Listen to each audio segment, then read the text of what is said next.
Hi, this is Matt Schneller at TM TKO, and in this video we're going to take a really quick introductory look at how to use the manual search tools.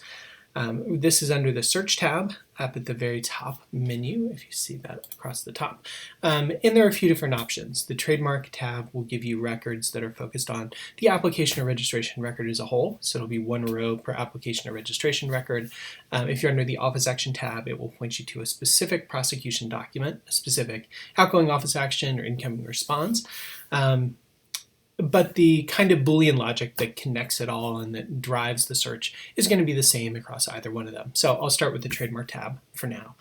And same thing, you can add criteria that are related to prosecution under either of these, but to keep things simple, we're just going to focus on trademark criteria, that is the attributes of the application itself for right now. If you click on the drop-down, you'll see rules. So there are a number of different options you can select that will let you focus on specific criteria to pull in your search results. So let's say you wanted to do a quick search that had all active registrations in International Class 3.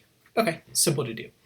We add a second rule by clicking the green Add Rule button, and we select Lifecycle Status Registered for one and International Class 3 for the other one. If you look in the upper left-hand corner, you'll see that there's an AND OR selector. The darker color is selected, so right now we're looking for things that are both registered and in International Class 3 in the US.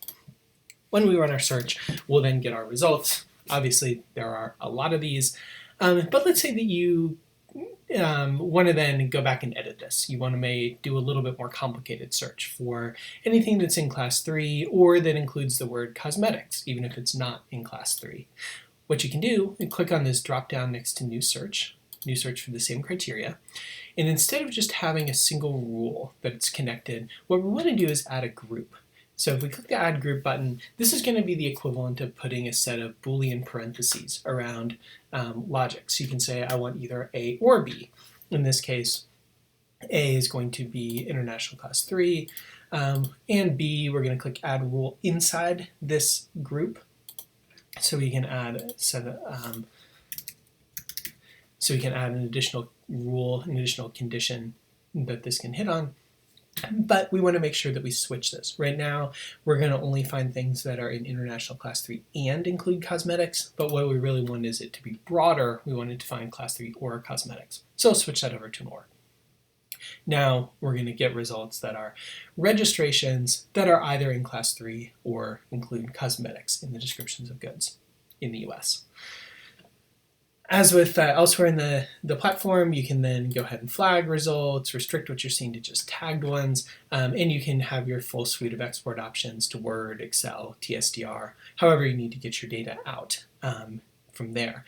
I'll go on and do a couple of additional videos that focus on more specific kinds of search strategies that people often end up doing in the course of their research projects, so you can get a feel for how some of this manual search will work for those.